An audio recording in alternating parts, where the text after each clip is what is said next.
Hello friends, welcome back to pre medico. My self doctor Anant Raj Maurya. बच्चों, आज हम अपने इस वीडियो लेक्चर में principle of inheritance and variation part second discuss करेंगे। सम थ्योरी पोर्शंस जो हम लोग पहले डिस्कस करेंगे वो होगा पेडिग्री एनालिसिस, क्योंकि पेडिग्री एनालिसिस का क्वेश्चन काफ़ी टफ आता है और काफ़ी लोगों को समझ में नहीं आता कि कैसे इसको निकाला जाए कम टाइम में। तो मैं आप लोगों को कुछ ट्रिक्स बताऊंगा जो कि आपको कम समय में ज़्यादा अच्छा या कम समय में आंसर रूल आउट कर ले जाओगे। तो बच्चों, चलते हम लोग अपने थ्योरी पोर्शन पर। तो ये वर्गाकार बॉक्स रहेगा, तो ये क्या शो करेगा? ये मेल को शो करेगा। और सर्किल है तो ये फीमेल को शो करेगी। और ये डायग्राम है, ये डायग्राम सेक्स अनस्पेसिफाइड को शो करता है। एंड ये इफेक्टेड इंडिविजुअल या डिजीज इंडिविजुअल को शो करते हैं ये। ओके बच्चों, ये मेटिंग को शो करेगा और ये मेटिंग बिटवीन रिलेटिव्स या कॉन्संग्यूनियस मेटिंग बोला जाता है।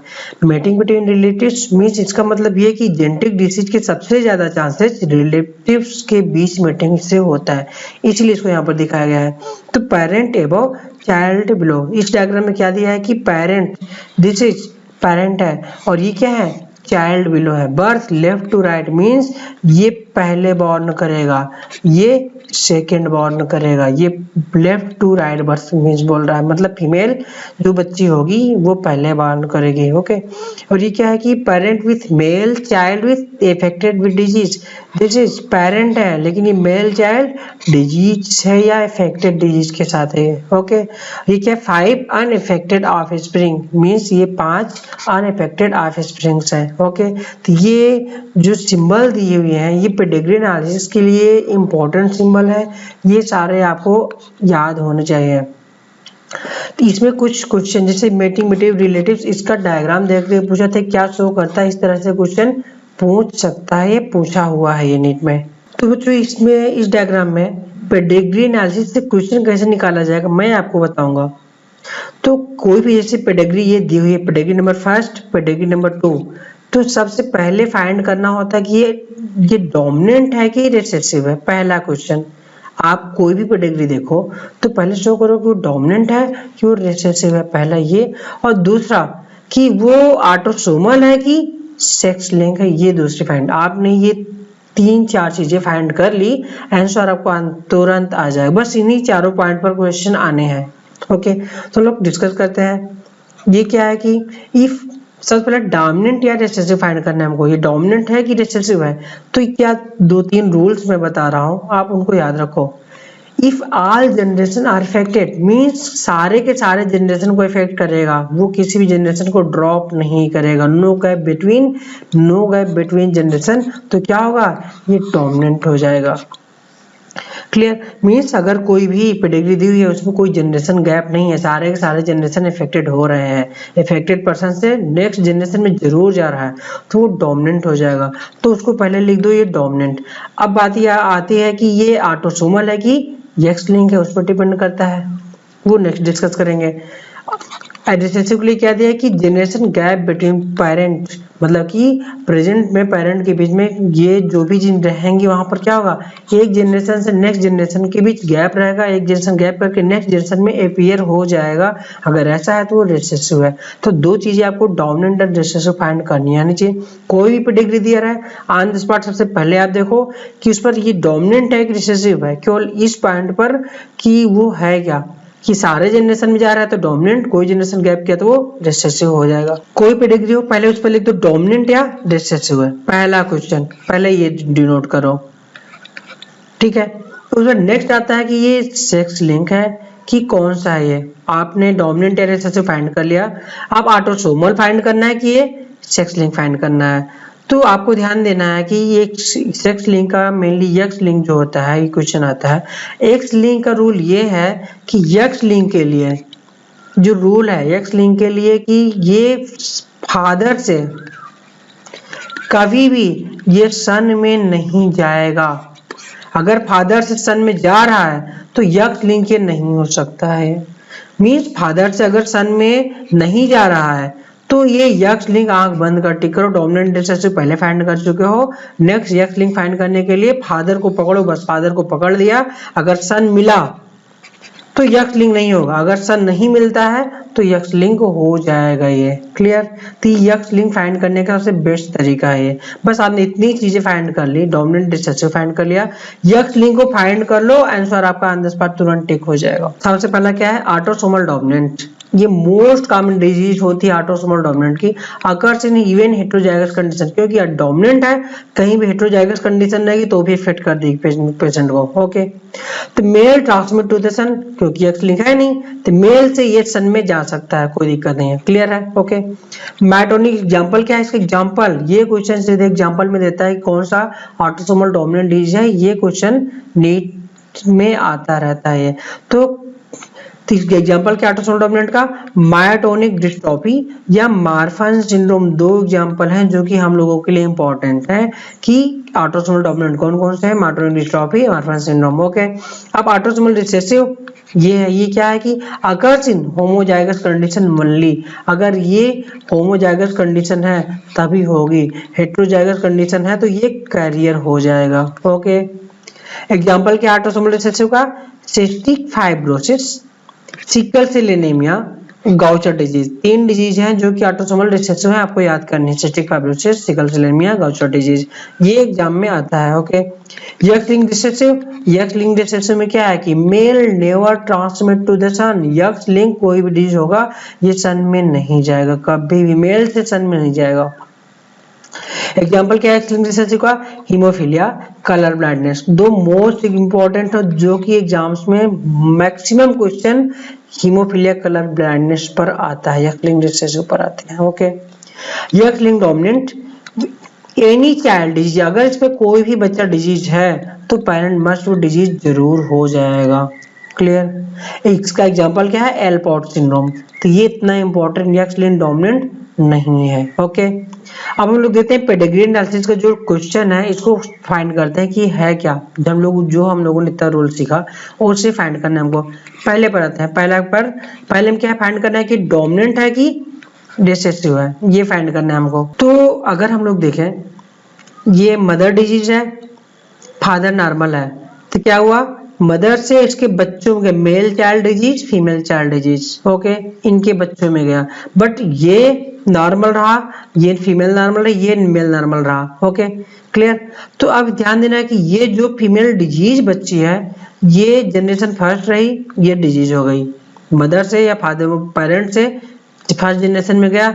अब इस डिजीज बच्ची से इसके भी जनरेशन में चला गया, नेक्स्ट जनरेशन सेकंड जनरेशन भी इफेक्टेड हो गया, डिजीज वाले से डिजीज वाला जरूर इफेक्टेड हुआ है, बट नॉन डिजीज पर चाइल्ड है उससे उसका जनरेशन सेफ है, तो ये कोई दिक्कत नहीं है, कोई प्रॉब्लम नहीं इसमें। ओके, बट डिजीज वाला जो बच्चा है उसका जनरेशन गैप नहीं, वो जनरेशन में जरूर गया है। तो क्या है ये प्रत्येक जनरेशन में जा रहा है, डिजीज से नेक्स्ट जनरेशन जरूर इफेक्ट कर रहा है, तो ये क्या है? ये डोमिनेंट हो जाएगा। पहला क्वेश्चन फाइंड किया हमने, ये डोमिनेंट है, उसके ऑन द स्पॉट तुरंत लिखो ये डोमिनेंट है, रिसेसिव नहीं हो सकता। ओके, अब क्या फाइंड करना है? ये पहला स्टेप फाइंडिंग, नेक्स्ट स्टेप पर फाइंडिंग ये ऑटोसोमल है कि यक्स लिंक है, ये फाइंड हमको करना है। ओके, ये ऑटोसोमल है कि यक्स लिंक है। अब यहाँ पर ध्यान देना है कि ये मेल से मेल में गया है क्या? मेल से मेल में, फीमेल से मेल चाइल्ड इफेक्टेड हुआ, फीमेल चाइल्ड इफेक्टेड हुई, तो फीमेल ये डोमिनेंट है, तो फीमेल से अगर इसको हम लेते हैं यक्स, अगर इसका एक भी जीन इफेक्टेड होगा, क्योंकि अदर चाइल्ड आए हैं नॉर्मल, केवल एक ही जीन पर इसका क्या है डिजीज के चांसेस हैं, दोनों जीन डिजीज होते तो सारे इसके जनरेशन इफेक्टेड हो जाते। तो क्या है कि ये इसमें जाएगा नॉर्मल, ये जाएगा नॉर्मल, तो ये क्या है कि ये हेटेरोजाइगस कंडीशन में फीमेल है, ये फीमेल पेरेंट हेटेरोजाइगस कंडीशन में है, तो क्या होगा? ये तो डिजीज हो गए, ये डिजीज है, लेकिन इसका नेक्स्ट चाइल्ड क्या है? ये भी इफेक्टेड है, नेक्स्ट जनरेशन इफेक्टेड है, बट अगर ये यक्स इसको लेते हैं तो ये मेल को भी डिजीज होनी चाहिए, मेल डिजीज नहीं है, मेल डिजीज यहाँ पर नहीं शो कर रहा है। और यक्स लिंक में एक हिंट जरूर देगा, वो हिंट क्या देगा कि ये मेल से मेल में नहीं जाएगा, फीमेल से मेल में जरूर जा रहेगा, वो फीमेल से मेल में जरूर जाया रहेगा वो। ओके, तो यहाँ पर फीमेल से इस मेल चाइल्ड में कोई भी इसका मेल चाइल्ड इफेक्टेड नहीं है, जबकि 2 बच्चे हैं मेल में, कोई ना कोई होना चाहिए अगर एक्स लिंक होता तो। ठीक है, 2 बच्चों में किसी न किसी में जाता, तो किसी में नहीं गया है, मीन्स ये क्या है, ये एक्स लिंक नहीं हो सकता है। क्यों? क्योंकि इसका मेल चाइल्ड इफेक्टेड इस जनरेशन में नहीं है। ओके, इस जनरेशन में है, तो क्या हो जाएगा, ऑटोसोमल डोमिनेंट हो जाएगा। हम लोग नेक्स्ट पर चलते हैं। नेक्स्ट डायग्राम क्या शो करता है, अब इसमें फाइंड करना है कि ये सबसे पहला क्वेश्चन, ये डोमिनेंट है कि रिसेसिव, पहले हमको ये पिकअप करना है। तो ये पेरेंट डिजीज नहीं है बच्चे डिजीज है, तो ये एक जनरेशन गैप किया, तो ये डोमिनेंट नहीं हो सकते, क्या हो जाएगा, ये रिसेसिव हो जाएगा। ओके, अब फाइंड क्या करना है, ऑटोसोमल की एक्स लिंक, हमको ये फाइंड करना है। ओके, तो यहाँ पर ध्यान देना है, यहाँ पर अगर ये रिसेसिव है, रिसेसिव क्लियर हो गया, तो रिसेसिव से क्या होगा कि रिसेसिव डिजीज है, तो एक्स लिंक अगर रिसेसिव लिया जाए तो एक्स लिंक क्या था कि मेल से कभी भी मेल में नहीं जाएगा, मेल से कभी भी मेल में नहीं जाएगा। यहाँ पर क्या है कि मेल डिजीज नहीं है, फिर भी यहाँ पर मेल डिजीज हो गई, और मेल ये फीमेल करियर अगर ले लेते हैं तो मेल डिजीज तो हो जाएगा, ये पॉसिबल है एक्स लिंक रिसेसिव में, बट ये पॉसिबल नहीं होगा एक्स लिंक रिसेसिव में, क्योंकि अगर इस फीमेल का जीनोटाइप नहीं एक्स ये हो जाएगा, करियर हो जाएगा, इसलिए डिजीज नहीं है। करियर से ये तो डिजीज हो जाएगी, बट ये कभी डिजीज नहीं होगा, मेल कभी करियर नहीं होता एक्स लिंक रिसेसिव का, तो ये डिजीज पॉसिबल नहीं था एक्स लिंक रिसेसिव होने पर। एक्स लिंक रिसेसिव होता तो ये फीमेल करियर होती, तो ये फीमेल कभी डिजीज नहीं हो सकती थी ये। ओके, तो एक्स लिंक रिसेसिव ये नहीं है, एक्स लिंक रिसेसिव ये नहीं हो सकता है, ये क्या हो जाएगा, ऑटोसोमल रिसेसिव हो जाएगा। तो आप लोग इस चीज को समझ गए ऐसा क्यों हुआ, क्योंकि अगर ये एक्स लिंक रिसेसिव अगर हम लोग लेते इस फीमेल को, एक करियर लेते, मेल तो कभी करियर हो नहीं सकता है, मेल क्या हो जाएगा, नॉर्मल हो जाएगा। फीमेल का जीनोटाइप ये करियर लिया, फीमेल जीनोटाइप करियर लेने पर मेल डिजीज पॉसिबल है एक्स लिंक रिसेसिव में, बट फीमेल डिजीज कभी पॉसिबल नहीं है एक्स लिंक रिसेसिव में। जब female x link recessive possible नहीं है तो एक्स लिंक रिसेसिव कट हो जाएगा, केवल ऑटोसोमल रिसेसिव बचेगा। ओके, तो क्या हो जाएगा answer, autosomal recessive like cystic fibrosis हो जाएगी। इस तरह से फाइंड अप कर सकते हैं। ओके, बाकी जो सिंपल रूल हमने बताया वो सिंपल रूल आप फॉलो करो, सारे क्वेश्चन निकल जाएंगे इसके प्रेडिक्टिव एनालिसिस के। ओके, नेक्स्ट आता है genetic disorder. Genetic disorder 2 type के होते हैं, first Mendelian disorder, second chromosomal disorder हो जाएगा। ओके, तो Mendelian disorder mainly due to mutation in single gene, जो मेंडेलियन डिसऑर्डर होता है ये सिंगल जीन म्यूटेशन की वजह से होता है ये। ओके, तो एग्जांपल क्या है मेंडेलियन डिसऑर्डर का, first haemophilia, colour blindness, sickle cell anaemia, cystic fibrosis, phenylketonuria and thalassaemia. तो क्वेश्चन डायरेक्ट पूछ लेता है कि कौन सा मेंडेलियन डिसऑर्डर है कौन सा नहीं है। तो 6 डिजीज है, 6 मेंडेलियन डिसऑर्डर है, ऑल द 6 मेंडेलियन डिसऑर्डर आपको याद करना पड़ेगा। कैसे याद कर सकते हो, हम लोग को पता है कि haemophilia, colour blindness, sickle cell anaemia हम लोग रटा हुआ है। ओके, अब आता है क्या, 3 उधर हो गए, 3 इधर, सिस्टिक फाइब्रोसिस, फेनिलकेटोनुरिया, थैलेसीमिया आपको याद करना पड़ता है। 3 आपको ये याद करने हैं, बाकी 3 आपको याद है। तो आपको ये ऑल 6 डिजीज आपको याद होनी चाहिए कौन सी मेंडेलियन डिसऑर्डर है। ओके, अब हम लोग आते हैं कलर ब्लाइंडनेस एंड हीमोफीलिया। ये दोनों क्या है, एक्स लिंक्ड रिसेसिव डिजीज है, और नीट में सबसे ज्यादा क्वेश्चन आता है तो इन्हीं पर आता है, कलर ब्लाइंडनेस एंड हीमोफीलिया पर आता है। ठीक है, कलर ब्लाइंडनेस में क्या होता है कि जो इफेक्टेड चाइल्ड होगा रेड एंड ग्रीन कलर को डिफाइन नहीं कर सकता है ये क्लियरली, इसीलिए ऐसे बच्चों को कहाँ क्या दिया जाता है कि ऐसे बच्चों को कभी भी गवर्नमेंट जॉब में जहाँ पर ट्रेन ड्राइवर हो गए यहाँ पर इनको नहीं लिया जाता है। क्यों, क्योंकि वो रेड और ग्रीन सिग्नल को आइडेंटिफाई नहीं कर पाते हैं। हीमोफीलियम क्या होता है कि इसमें क्या होता है कि फैक्टर 8 की डिफिशियंसी हो जाएगी या फैक्टर 9 डिफिशियंसी हो जाएगी। इसमें क्या होगा कि ब्लड क्लॉट नहीं हो, कंटिन्यूअस ब्लीडिंग होती रहेगी, फाइनली आदमी की डेथ हो सकती है। ओके, तो कलर ब्लाइंडनेस हीमोफीलिया ठीक है, it is sex linked means कौन सा, एक्स लिंक्ड रिसेसिव डिसऑर्डर होते हैं ये। Due to defect in red and green colour discrimination, किसकी बात कर रहा है ये, कलर ब्लाइंडनेस की बात कर रहा है कि रेड और ग्रीन कलर के डिस्क्रिमिनेशन नहीं कर पाते हैं। ठीक है, अब इनका जो इनहेरिटेंस होगा, ये कलर ब्लाइंडनेस हेमोफीलिया दोनों का सेम इनहेरिटेंस होता है, इसलिए मैंने एक ही डायग्राम इनको पिकअप किया है। ये फादर डिजीज, अगर पहला कंडीशन अगर उसका फादर डिजीज है तो नो एनी सन डिजीज, ये पहला रूल था, रूल नंबर 1 था, मैंने बताया था कि फादर डिजीज होगा, कभी सन डिजीज नहीं हो सकता। बस आप इतना पिकअप कर लो, ऑन द स्पॉट आप टिक कर दो कि एक्स लिंक्ड रिसेसिव हो जाएगा, ये एक्स लिंक हो जाएगा। Okay, but are daughter will be carrier, जब फादर डिजीज है सारी उसकी डाटर कैरियर हो जाएंगी, बट कोई भी सन उसका डिफेक्टेड नहीं होगा। बस इतनी चीजें आपको केवल एक रूल याद करो, बस केवल एक्स लिंक फाइंड करने के लिए केवल सिंगल रूल सफिशिएंट है कि father disease no any son disease, possible ही नहीं है, ये पॉसिबल नहीं है। तो आप ऐसे एक्स लिंक पिकअप कर सकते हो किसी भी पेडागोजी एनालिसिस में, तो एक्स लिंक हो जाएगा। तो ये पहला condition father disease no any son disease but all daughter will be carrier. Second condition में अगर मदर कैरियर कर दी गई, हमने मदर को कैरियर कर दिया तो क्या हो जाएगा, all the 50% son disease, all the 50% son normal हो जाएंगे and 50% all daughter carrier, 50% all daughter normal. मैं इन दोनों कंडीशन को फर्स्ट एंड सेकंड को नीचे शो किया हूं, आपको क्लियर हो जाएगा। ओके, तो ये पहला कंडीशन, पहली कंडीशन में क्या है कि फादर डिजीज, मैंने क्या लिया, फीमेल, मदर क्या है, नॉर्मल है, फादर एक एक्स होने की वजह से ये डिजीज हो गया। ओके, क्लियर हो गया। तब ये जब इनका क्रॉस कराते हैं इन दोनों का, मदर फादर का, तो ये बनेगा X C X and X Y.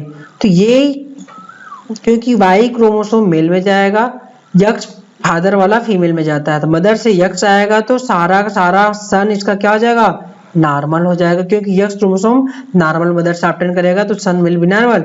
But ये एक ही यक्स क्रोमोसोम फादर के पास है, वो भी कौन सा है, कैरियर है। जब वो कैरियर है तो एक ही जिस उसके सारे चिल्ड्रन में जाएगा, जिसमें जाए सारे ये यक्स क्रोमोसोम उसके डॉटर्स में जाएगा, जब डॉटर्स में जाएगा तो एक ही यक्स क्रोमोसोम कैरियर कर दे, क्योंकि मदर से नॉर्मल एक्स क्रोमोसोम आ रहा है इसके पास, बट फादर से कैरियर वाला आ रहा है, तो क्या हो जाएगा, all daughter will be carrier हो जाएंगी ये।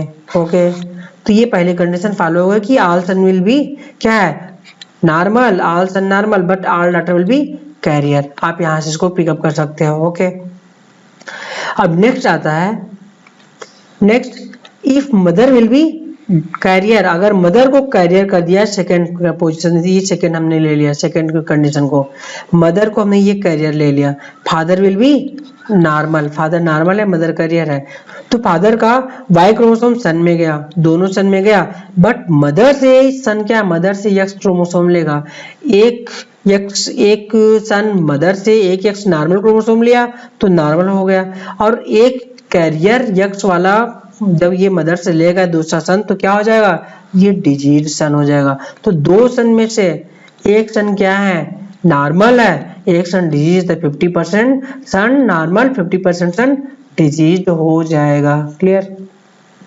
अब डॉटर की बात करते हैं, डॉटर के पास एक एक्स क्रोमोसोम नॉर्मल वाला फादर के पास से आया, एक करियर आ जाएगा मदर के पास से। ओके, जब मदर के पास से करियर आएगा तो female will be one daughter carrier, एक X chromosome normal X chromosome mother के पास से आया, जबकि दूसरा एक्स नॉर्मल क्रोमोसोम फादर के पास आया, तो ये एक डॉटर नॉर्मल हो जाती है, तो 50% daughter will be normal, 50% daughter will be carrier हो जाती है ऐसे कंडीशन में, ये कंडीशन की फॉलो हो जाएगी। ये आप यहाँ से इसको पिकअप कर सकते हो, इस तरह के क्वेश्चन, इस तरह के क्वेश्चन देता है कि एक लेडी यक्स है, ठीक है, अब कह रहा है इसके फादर डिजीज थे, मींस इसके फादर यक्स वाई क्या है, ये डिजीज थे, उनकी ये डॉटर है, तो इसका कहने का मतलब क्या है कि इसका यक्स क्रोमोसोम एक आया है इसके पास, तो यक्स क्रोमोसोम आएगा तो ये कैरियर हो जाएगी। ये आप यहाँ पर ऐसी कंडीशन लेडी को आप कैरियर कर दोगे। आप इसकी कंडीशन अगर नॉर्मल मेल से बोलता है तो यक्स वाई कर दोगे। अगर इसके बारे में, अगर इस मेल के बारे में जिसकी शादी हो रही इस लेडी से, कैरियर लेडी से, इसके बारे में कहेगा कि इसकी मदर विल भी क्या है, इसकी मदर क्या थी, कैरियर थी, या इसकी मदर अपने डिजीज पिता की लड़की थी, तो इसकी मदर क्या हो जाएगी, वो भी कैरियर हो जाएंगी। तो यहाँ से क्रोमोसोम यहाँ पर ये डिनोट हो जाएगा इस क्रोमोसोम पर, ये मेल फाइनली आपको यहाँ से पिकअप करना है, डिजीज मेल कर देना है इसको। इस तरह के क्वेश्चन आप इस तरह से इसके नेक्स्ट जनरेशन से ले सकते हो, उसका जीनोटाइप फाइंड करके अब क्रॉस करके। अब इसका आंसर यहाँ पर टिक होगा। पहले इसके फादर से इसका जीनोटाइप पता करो इस मेल का, इस लेडी के फादर से इस लेडी का जीनोटाइप पता करो।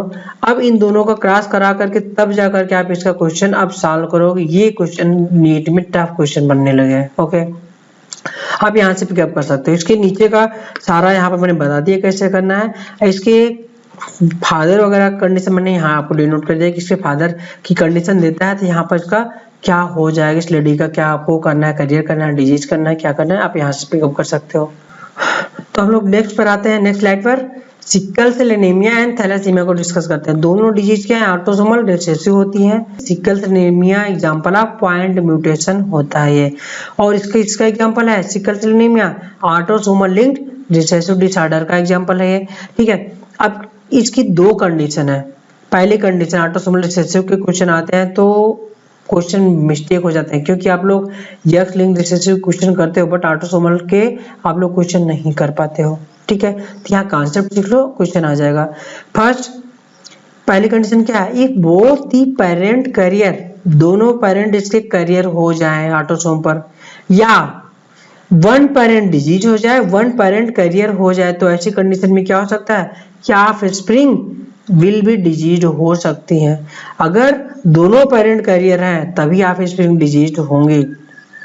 क्लियर, मतलब कि दोनों पेरेंट में जीन होना चाहिए थैलेसीमिया और सिकल सेल एनीमिया का, तभी जा सकता है कि इसका ऑफस्प्रिंग डिजीज हो। अगर केवल सिंगल पेरेंट अगर डिजीज है या कैरियर है तो नेक्स्ट पेरेंट नॉर्मल है तो कभी भी नेक्स्ट प्रोजेनी डिजीज नहीं हो सकती है ऑटोसोमल रिसेसिव में। ओके, सेकेंड कंडीशन क्या है, इफ वन पेरेंट डिजीज है अदर इज नॉर्मल, एक पेरेंट तो डिजीज है लेकिन अदर नॉर्मल है, मीन्स ये करियर भी नहीं है, नॉर्मल है। नॉर्मल मतलब क्या, करियर भी नहीं है, नॉर्मल है, तो क्या हो जाएगा, इसकी कोई भी स्प्रिंग डिजीज नहीं होगी। जो मैंने अभी बताया कि ऐसी कंडीशन में एक भी पेरेंट नॉर्मल हुआ तो उसकी कोई भी स्प्रिंग डिजीज नहीं होगी, बाकी सब करियर हो जाएंगे।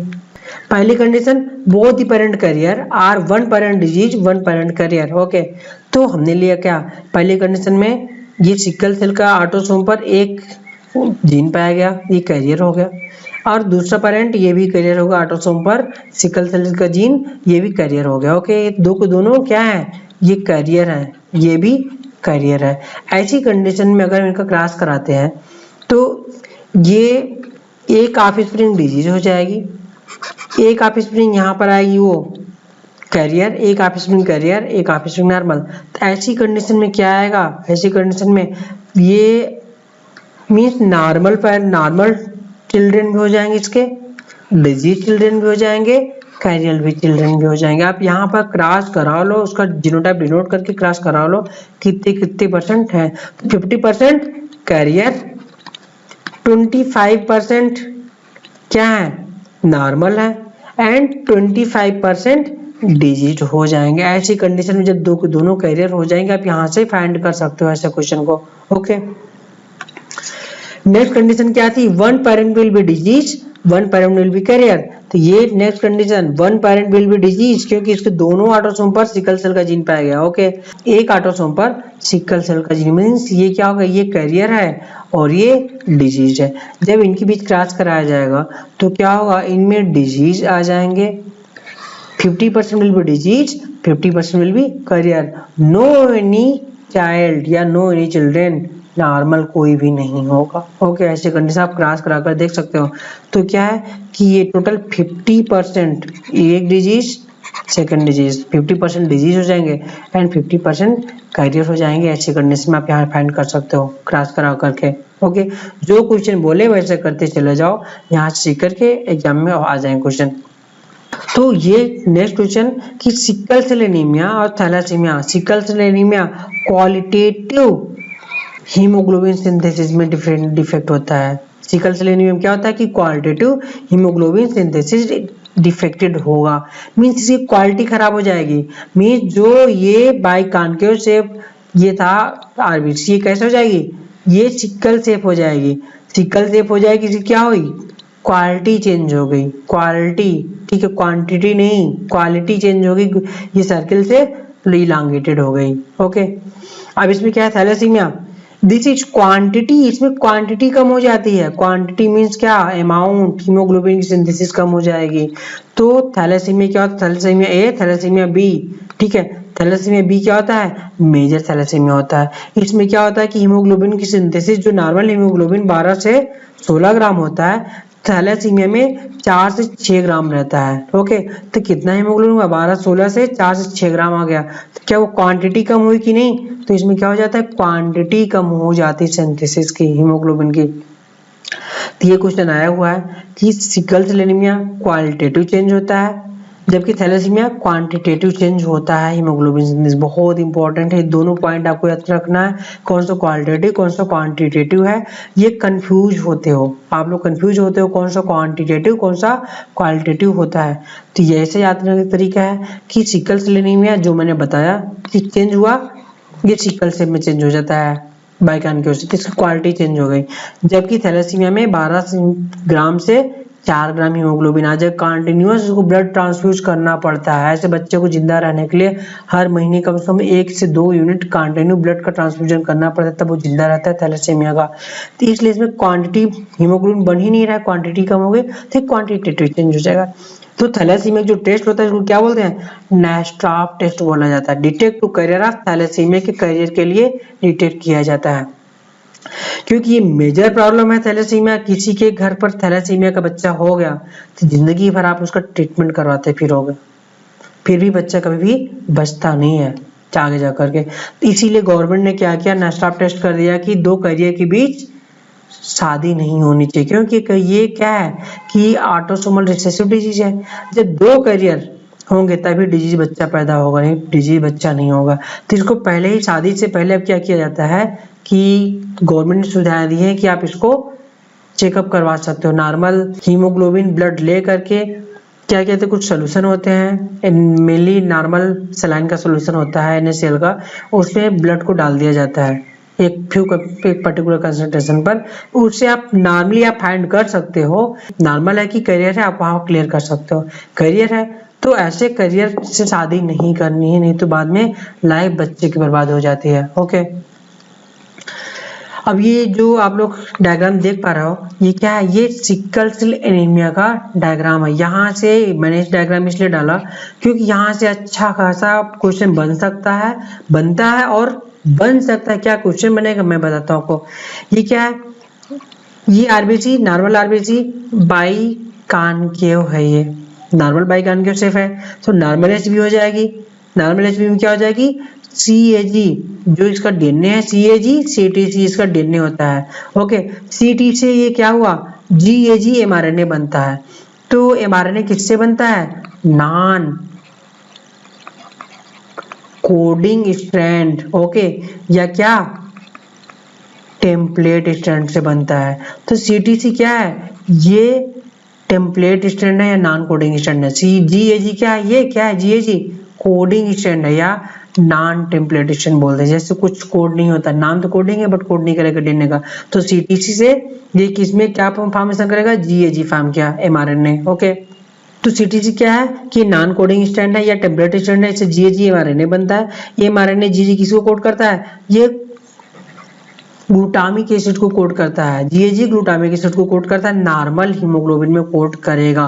ओके, 6 पोजीशन पर ग्लूटामिक एसिड कोड करता है। But in sickle cell anaemia में क्या होता है, ये नॉर्मल आरबीसी का शेप सिकल शेप चेंज हो गया। इसमें क्या होता है कि जीन में चेंजिंग हो जाती है। ये जो CTC था ये किस में चेंज हो गया, ये क्वेश्चन बनेगा कि सिकल सेल एनीमिया में होता क्या है, कोडिंग स्टेट में CTC से CAC हो जाएगा। ये नेक्स्ट स्टेज का क्वेश्चन है, एराइज हो जाएगा यहाँ से। ओके, और उसके बाद mRNA में क्या चेंजिंग होगी, गैग टू गुग हो जाएगा। ये क्वेश्चन तो आपको आता है कि गैग टू गुग हो जाएगा, पता है आपको। बट यहाँ से इस लेवल से क्वेश्चन एराइज कर देगा, CT से CAC चेंजिंग हो जाता है। ये डीएनए में चेंजिंग ये हो जाएगी। ओके, टेम्पलेट में, कोडिंग में गैग से CTG हो जाएगा उसमें, बट mRNA में गैग से गुग हो जाएगा, कोडिंग में गैग से सीटीजी होगा, नॉन कोडिंग में सीटीसी से सीएसी हो जाएगा। आपको ये सारे लेवल के क्वेश्चन आपको याद आने चाहिए कि कहाँ से क्वेश्चन एराइज हो सकता है। तो इसमें क्या है कि गैग से गू हो जाता है ये सिकल सेल एनीमिया में, एमआरएनए में। और हीमोग्लोबिन में क्या चेंजिंग होगा, हीमोग्लोबिन में ग्लूटामिक एसिड से वैलिन चेंज हो जाएगा, 6 पोजीशन पर चेंजिंग हो जाती है। याद रखना एक बीटा चेन में ये 6 पोजीशन पर ग्लूटामिक एसिड से वैलिन चेंज, अमीनो एसिड में चेंज होता है। यही क्वेश्चन बार बार आता है। और गैग से गू आएगा, सीटीसी से सीएचसी आएगा। आपको सारे लेवल के क्वेश्चन जहां से राइज हो सकते हैं आपको याद करना है। Okay clear. Next genetic disorder हम लोगों ने मेंडेलियन डिसऑर्डर डिस्कस कर लिए। अब आता है क्रोमोसोमल डिसऑर्डर। तो क्रोमोसोमल डिसऑर्डर ये क्या होता है, due to absence of chromosome, excess number of chromosome या एबनॉर्मल अरेंजमेंट की वजह से हो सकता है। तो फर्स्ट क्रोमोसोमल एब्रेशन की वजह से हो सकता है, मींस जो क्रोमोसोमल डिसऑर्डर का पहला रीजन है क्रोमोसोमल एब्रेशन या change in morphology of chromosomal structure से चेंज होगा, तो इसको क्या बोलेंगे, क्रोमोसोमल एब्रेशन बोला जाता है। तो ये होता क्या है chromosomal abrasion, first A deletion की वजह से होगा, loss of segment he change हो जाए, मींस एग्जांपल क्या है लॉस ऑफ सेगमेंट का, cri du chat syndrome due to deletion of short arm of p, short arm को पी बोलते हैं, लॉन्ग आर्म को क्यू बोला जाता है। ये क्वेश्चन नीट 2019 का था कि शॉर्ट आर्म को पी बोलते हैं, लॉन्ग आर्म को क्यू बोला जाता है। ओके यहाँ से याद रखना है। तो short arm of fifth chromosome, very important, cri du chat syndrome में होता क्या है कि short arm of fifth chromosome का ये डिलीट हो जाता है ये। ओके तो बच्चे बिल्ली जैसा या कैट जैसा ये रोता है ये, ठीक है। नेक्स्ट डुप्लीकेशन, ये क्रोमोसोम की आर्म ही डुप्लीकेट हो जाती है, ठीक है। अब नेक्स्ट क्या है इन्वर्जन। इन्वर्जन में दो होते हैं, पेरीसेंट्रिक, पैरासेंट्रिक।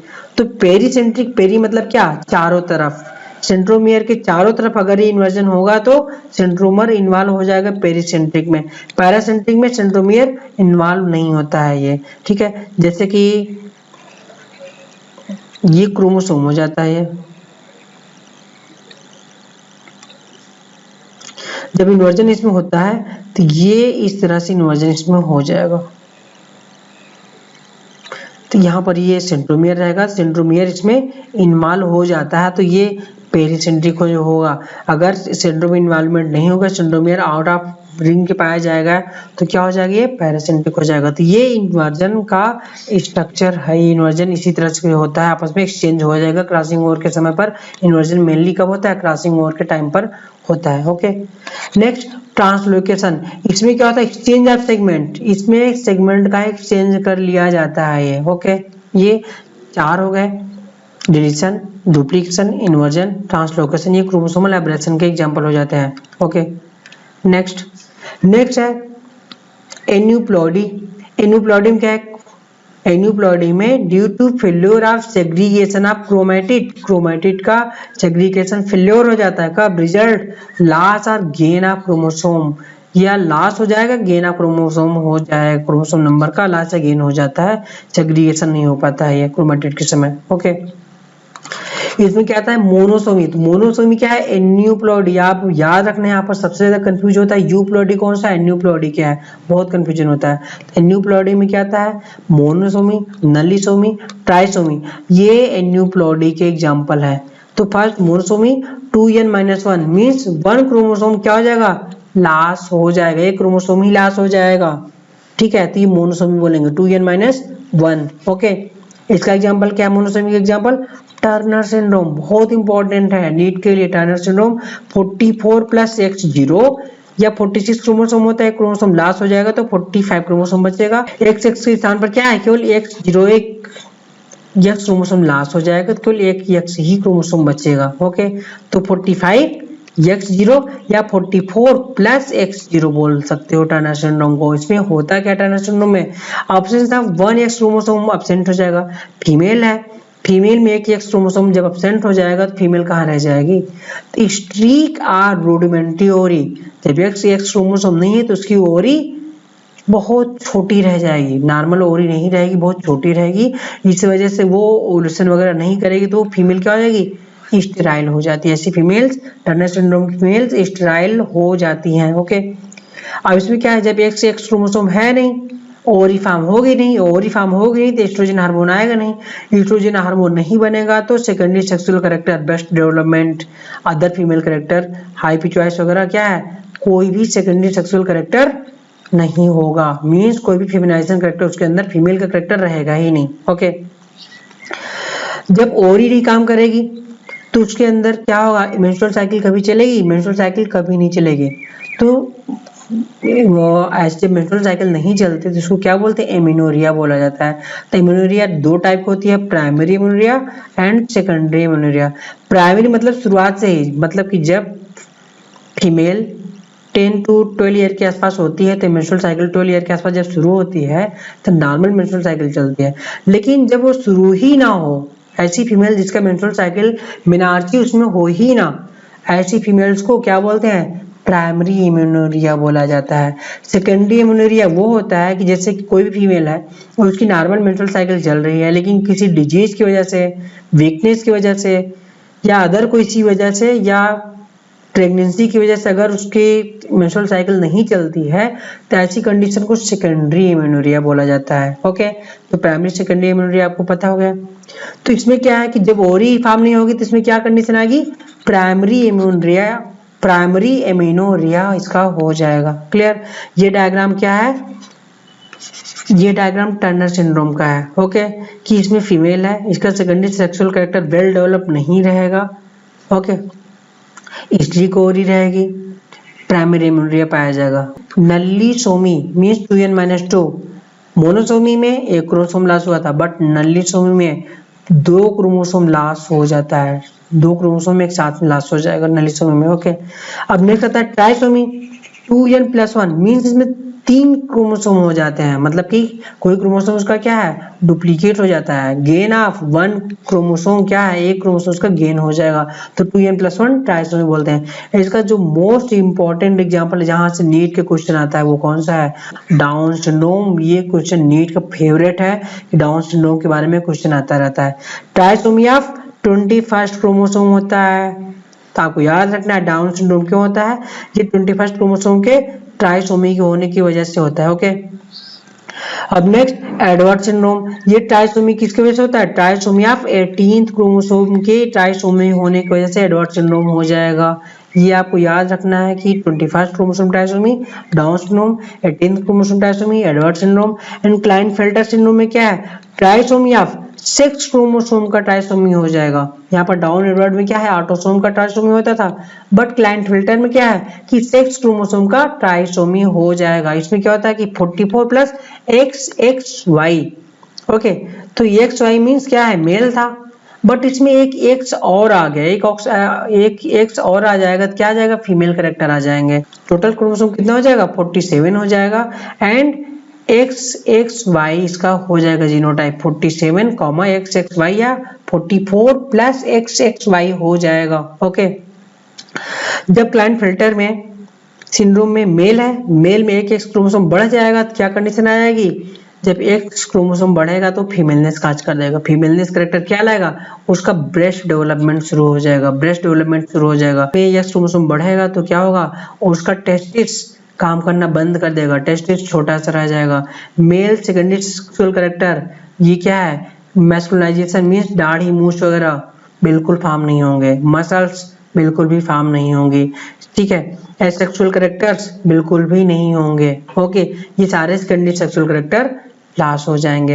एंड टाल स्टीचर मींस लंबा लंबा बहुत बड़ा हो जाएगा, लंबा रहेगा ये, विथ फेमिनाइज कैरेक्टर हो जाएंगे क्लाइनफेल्टर सिंड्रोम के। नेक्स्ट आता है पटाउ सिंड्रोम, ये ट्राइसोमी ऑफ ऑटोसोम 13 क्रोमोसोम के ट्राइसोमी से पटाउ सिंड्रोम हो जाता है। ये क्या है, ट्राइसोमी है, ये Patau syndrome trisomy. Okay, Jacobson syndrome या सुपर मेल मींस क्या है, सुपर मेल मतलब क्या, एक मेल का एक वाई क्रोमोसोम और बढ़ जाएगा।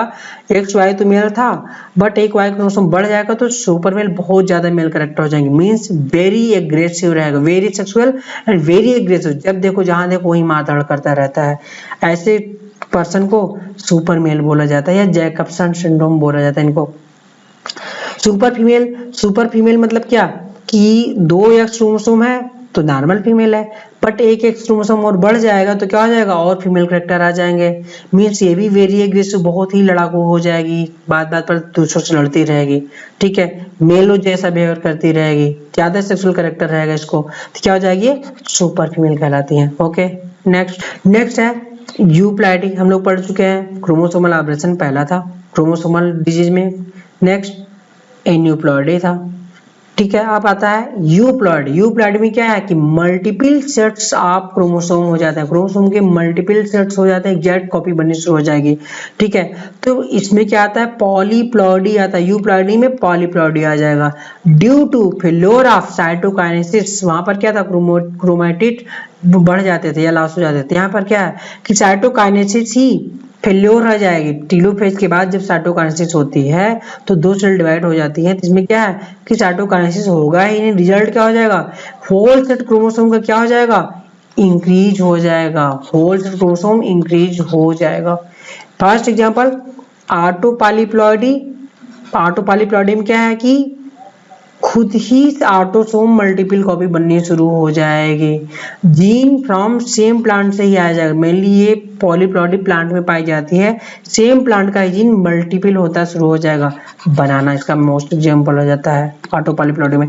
एलो पॉलीप्लॉइडी मतलब जीन कहाँ से आएगा, डिफरेंट प्लांट से ये जीन लिया जाएगा इसका। ए एक प्लांट से आया, बी भी सेकंड प्लांट से आया, इसमें क्या है, gene from two different species से आता है ये, ठीक है। फर्स्ट एग्जांपल मेनली ये मैन मेड होते हैं। रफेनोब्रेसिका, रेफेनस सटाइवस मींस क्या, रेडिश, ब्रेसिका मींस कैबेज। ये रेडिश और कैबेज से ये फॉर्मेशन से रेफेनोब्रेसिका ये बनता है, तो दोनों करेक्टर पाए जाएंगे, कैबेज और रेडिश के दोनों करेक्टर पाए जाते हैं रेफेनोब्रेसिका में ऑटोपॉलीप्लॉइडी। ट्रिटिकेल ये मैनमेड, फर्स्ट मैनमेड क्रॉप थी, कौन सी, ट्रिटिकेल थी, व्हीट और राई से फॉर्मेशन हुआ था। ओके, अब ट्रिटिकम एस्टिवम ये क्या, 2n = 42, ये क्या, ट्रिटिकम एस्टिवम ये हेक्सोप्लाइड है। ट्रिटिकम एस्टिवम क्या है, ये गेहूं है, व्हीट है, ये नॉर्मल व्हीट क्या होता है, हेक्सोप्लाइड होता है, ये 2n = 42 हो जाता है, हेक्सोप्लाइड होता है। Okay clear. अब आता है हम लोग डिस्कस करते हैं सिंड्रोम के बारे में। डाउन सिंड्रोम या मंगोलिज्म बोला जाता है, क्योंकि डाउन सिंड्रोम से क्वेश्चन आता है अच्छा खासा, इसलिए मैं डिस्कस कर रहा हूँ। तो डाउन सिंड्रोम या मंगोलिज्म बोलते हैं इसको। Due to trisomy of 21st chromosome के ट्राइसोमी होने की वजह से होता है, ये मैं डिस्कस कर चुका हूँ। और नेक्स्ट क्वेश्चन जो आ चुका है, ये नीट में आ चुका है, ये होता क्यों है, non disjunction, this is non disjunction of chromosome, बहुत इंपॉर्टेंट है ये कि non disjunction of chromosome during meiosis of maternal chromosome. Maternal chromosome के नॉन डिसजंक्शन में होता है, जब मियोसिस होने लगती है उस जेनेसिस में, तो नॉन डिसजंक्शन हो जाता है। क्वेश्चन ये ऑप्शन के रूप में दिया हुआ है, non disjunction of chromosome during meiosis of maternal chromosome, ये नीट में आ चुका है 1-2 साल पहले। ओके, फीचर्स, इसके फीचर क्या होंगे डाउन सिंड्रोम के, शार्ट स्ट्रक्चर होगा, मतलब जो बेबी होगा वो छोटा रहेगा। स्मॉल राउंडेड हेड, छोटा सा गोला का इसका सर रहेगा। फारोड टंगू मतलब कि टंग उसकी फटी हुई रहेगी, 2 भागों में डिवाइड रहेगी, फारोड टंगू रहेगी। पार्शियली ओपन माउथ मींस बच्चा अपना माउथ थोड़ा सा हमेशा ओपन किए रहेगा। पाम ब्रॉड, उसकी पाम हथेली चौड़ी रहेगी, लेकिन उसमें सिंगल पाम क्रीज रहेंगी। नॉर्मल पर्सन का अगर हथेली रहता है, जैसे कि ये हथेली हो जाएगा, ठीक है,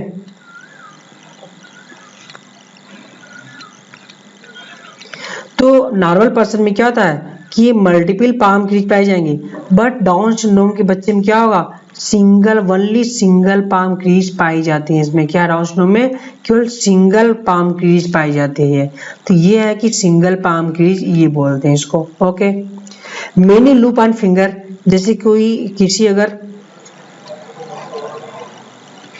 किसी पीपुल का अगर फिंगर है तो उसमें क्या है कि ये लूप होते हैं, ओके, ये लूप होते हैं, जो लूप होते हैं इनको। लेकिन डाउन सिंड्रोम के पेशेंट में ये लूप कैसे पाए जाएंगे, डाउन सिंड्रोम के पेशेंट में ये लूप कहाँ होंगे, ये मल्टीपल लूप्स पाए जाएंगे, ये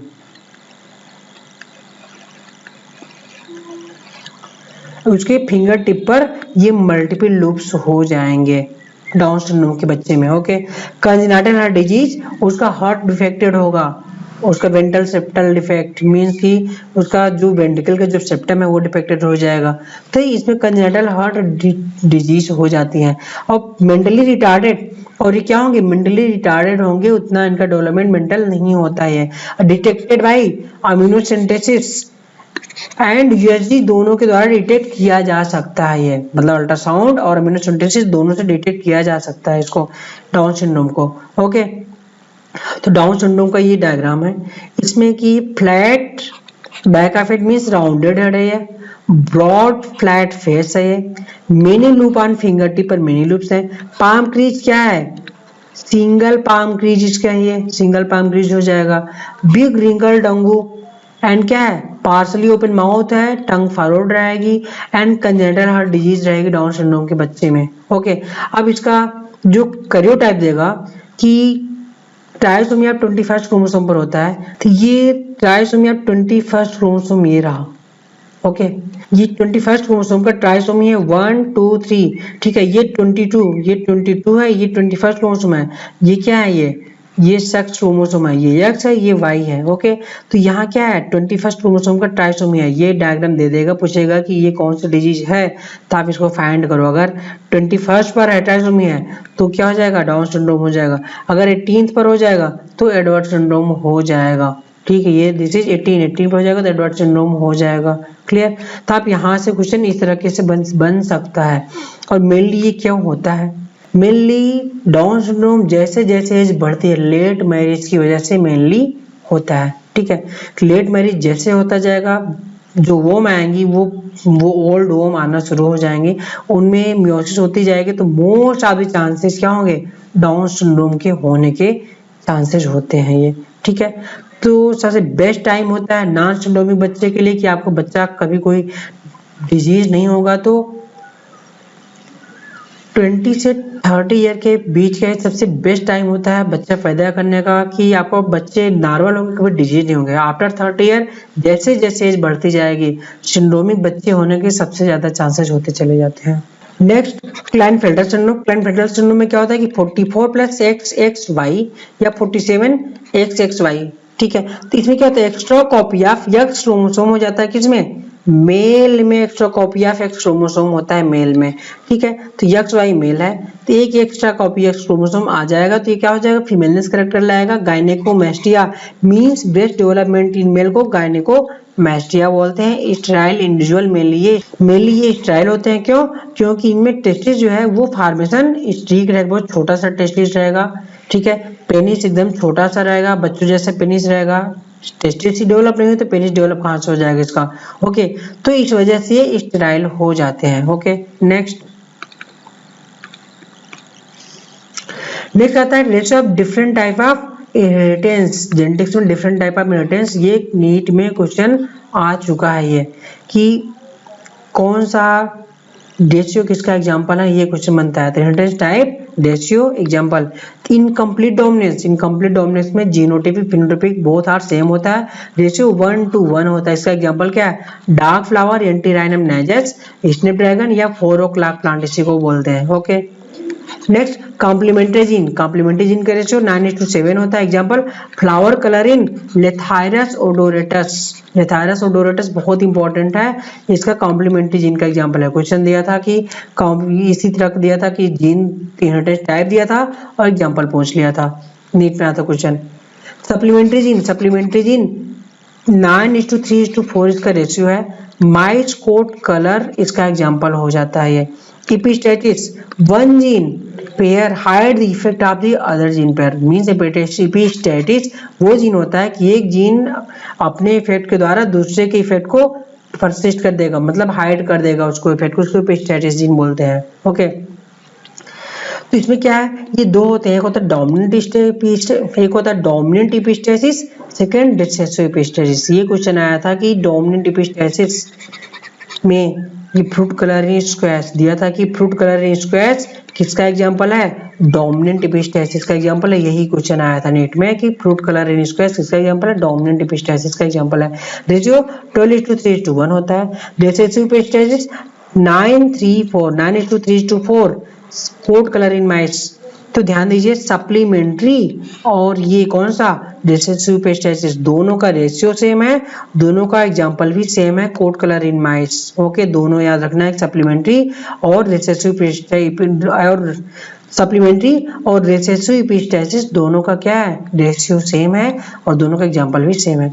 नेक्स्ट आता है डुप्लीकेट जीन। डुप्लीकेट जीन 15:1 होता है।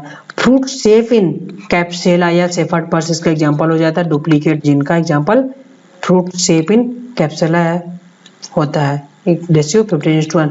नेक्स्ट इनहिबिटरी जीन रेशियो 13:3 हो जाता है। तो बच्चों हम लोगों ने जेनेटिक्स का थ्योरी पोर्शन डिस्कस कर लिया। नेक्स्ट वीडियो लेक्चर में मिलेंगे MCQ portion of inheritance and variation. तो please like, subscribe and share and comment कीजिए, प्लीज कमेंट कीजिए एंड बेल आइकन को जरूर प्रेस कीजिए, जिससे कि जो भी मैं वीडियो अपलोड करूं आप लोगों तक पहले नोटिफिकेशन पहुंच सके, आप लोग पढ़ सको। Okay, thank you.